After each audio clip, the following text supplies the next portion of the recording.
Hello everyone, this is Claudia. I don't think I would be ever using my real voice in this channel, because I don't have a mic, plus I'm not really confident to speak English as it is not my first language so.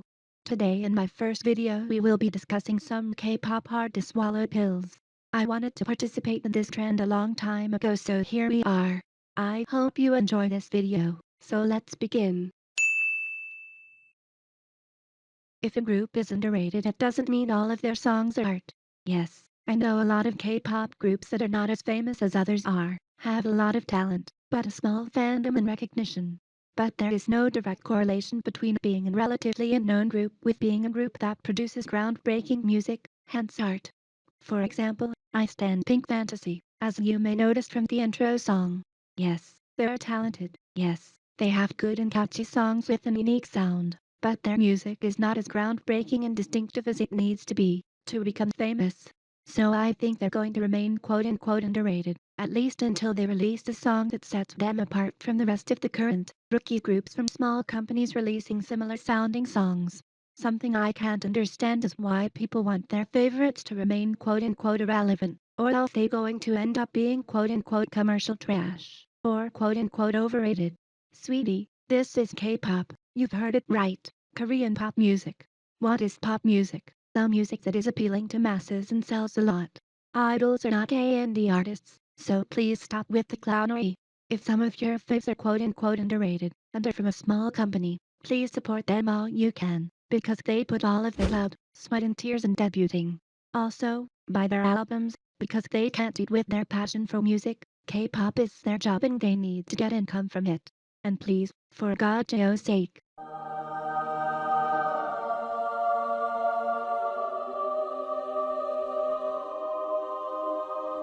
don't use the fact of standing quote-unquote underrated idols to feel edgy. Now that international fame is a big topic in K-pop, a lot of K-pop stans tend to think that being recognized overseas is a good sign of success for a group, but that is not necessarily true. There are groups like Mamamoo, G-Friend, 17, New West, i-dle, etc. that are doing well in Korea and are already a respected brand name, so there's no need for international recognition if they already have good sales and their own country's respect. K-pop is a harsh industry where there are at least 5 debuts or comebacks in a day. The competition is insane. There are only a few top groups in Korea. I know we, as fans, always want our idols to be at the top because we think they deserve it, but sometimes we take some things for granted. If a group loves their music, they're comfortable with their concepts, and their company treats them fairly and they get paid, they're already successful idols. If they have a good amount of fans that support them unconditionally and can top the charts at least once, they're successful idols. Not all of a group's comebacks have to be a hit for them to be successful. The most important thing is that they feel good with their releases, and that they sing, dance, produce, etc. from the bottom of their hearts. Calling a group flop because they don't get wins, all kills and awards is stupid. Not all idols are meant to be in the #1 spot all the time, and that's completely fine. All groups are successful in their own way.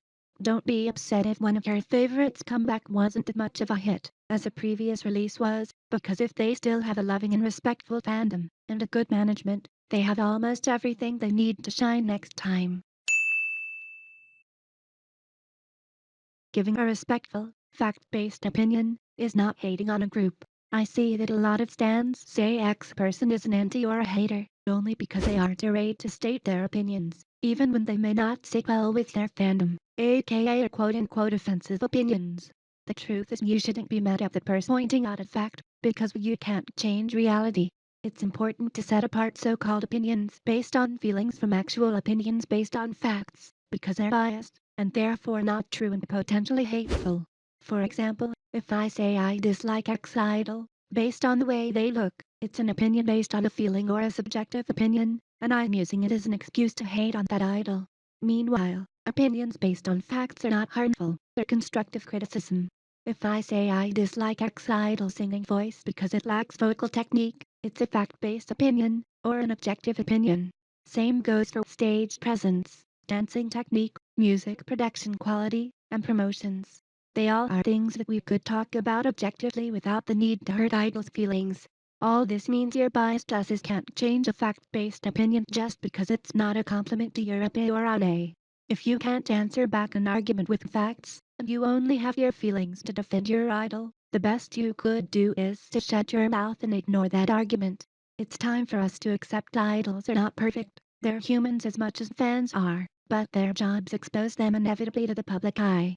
Because of this, people are going to point out idols' flaws faster. It's a thing that may hurt us as fans, but we need to understand that artists take all of these opinions as a way to know what they're doing wrong, and they use them to improve. Every person is allowed to express their thoughts about idols, as long as they do it in a respectful way. If this still hurts you as a fan, remember, facts don't care about feelings. Period.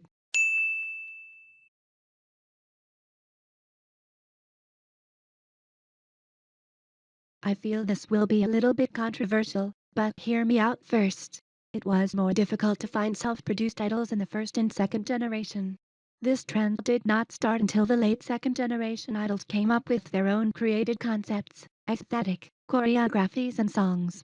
This became stronger in the third generation.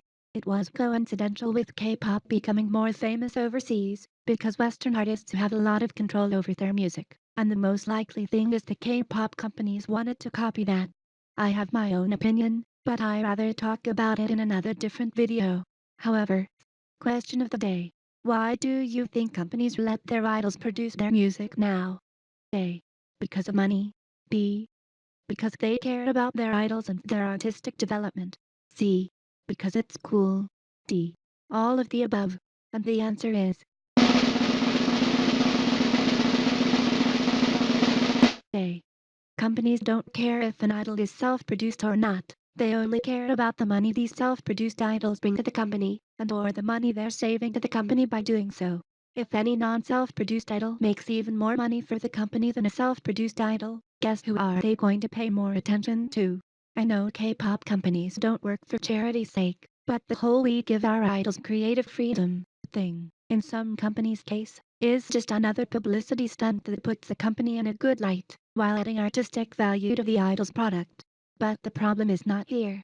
We all know how much of a snakes YG and Plenties are. It's ironic that these are the ones to have the most self-produced idols out of a lot of companies, while they're at the same time so shitty. In YG's case, most of the current money-maker groups are not creating their own music.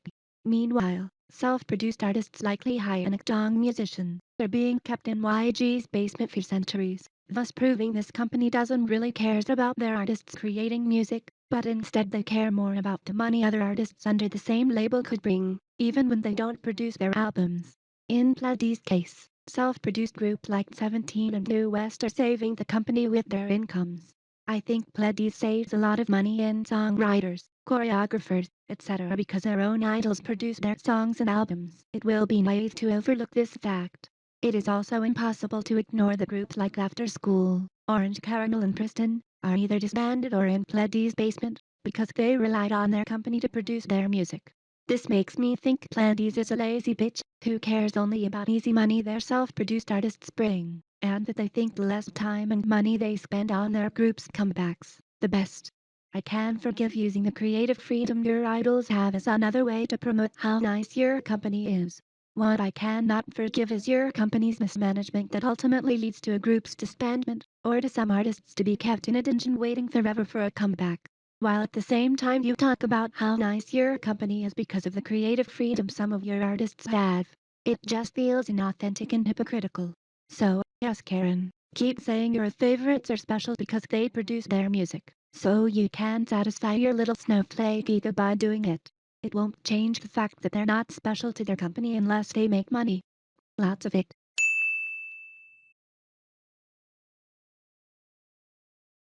When K-pop stans talk about sasaengs versus normal fans, they tend to think there is no in between.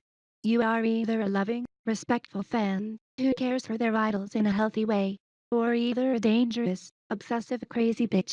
In reality, there's a gray area between a normal fan and a sasaeng, because the divisory line is blurred in most of the cases. I've watched a lot of videos where ex-sasaengs confess their past actions, and I was really surprised at how a normal fan can become so easily a more obsessive one, and then a stalker one, and then an idol's life-threatening one. Why it is so easy. There are multiple things to take into consideration. I think the main reason is because not even companies or idols can be sure if the fan who goes to every fan meeting, buys an insane amount of merchandise and gives the idols expensive, outrageous gifts, is actually a Samsung fan that can cause any damage. Therefore, they have no way to know if an obsessive fan is going to take more drastic actions in order to catch an idol's attention. Another reason because Samsungs would keep existing in K-pop for a long time, it's because companies don't really pay attention to an overly obsessed fan until a wake-up call happens, like an airport incident, a stalking situation, or an invasion to an idol's private property. But I think the actual problem lies in the Korean fandom culture, and the way the companies keep fueling some toxic aspects of it as a marketing strategy. K-pop fans, especially the Korean ones, are a lot more engaged with their favorite artists than any other fans are, and it's correlated with the way companies advertise their idols. They make, or even train, their artists to be likable and relatable, by telling funny anecdotes, being cheerful all the time, etc. There are a lot of idols who even confess their companies made them act a certain way, like if they were puppets or characters, so their personalities could be more appealing to the public or fans.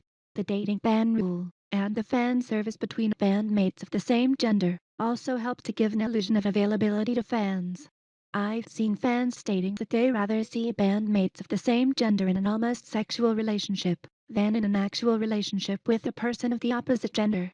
It's honestly disgusting how sasaengs and obsessive fans think they're entitled to an idol's life. But all of these behaviors are being low-key encouraged by companies. They sell a perfect idol's image, as a portray of an ideal boyfriend or girlfriend, so they can be appealing mainly to single fans with low self-esteem and a poor social life. Those fans are willing to waste a lot of money in merchandise, and as long as companies receive money from something, they don't really care if it's safe for idols or not. It then becomes a vicious cycle of giving normal fans an ideal life illusions. Then those illusions become obsessions, and those obsessions become life-threatening situations for idols. In a more positive tone, there are companies that are taking actions against Samsung's behaviors, and I couldn't be more happy. However, this problem would hardly end any day if the way fans engage with their idols doesn't changes. Things like the dating ban, fan service, and faking a personality for sale's sake are creating an unrealistic image of idols. As I previously said, they're being marketed as ideal types of boyfriends or girlfriends, and not as artists. If those things don't change, neither would change the toxic, objectification-based mindset a lot of fans have, especially some of the Korean ones, who are a lot closer to idols than most international fans will ever be. Please don't support Samsung fan sites, airport photos or videos, or in general any information about idols that wasn't given by the company or idols themselves, and report those Samsungs with receipts to the company or the police. That's the only way international fans have to fight the Samsung issue. These are some of my K-pop hard-to-swallow pills. I hope you haven't choked on any of these. I was going to talk about at least 10 K-pop hard-to-swallow pills, but the video ended up being longer than FX hiatus. Lol, this is not even funny. Someone please kill me. Please give this video a thumbs up if you liked it. Feel free to comment your opinions on these, whether you agree with me or not. I'll be reading all of the comments. All of the fancoms used in this video are not mine, but the rightful owner's watermarks are in this video. Don't at me, as I have a lot more of K-pop hard-to-swallow pills that could not be included in this video. I will be uploading more parts to this series sooner. Also please forgive the robot trembling voice. Amy tries. She tries. Okay. She tried so hard. Bye.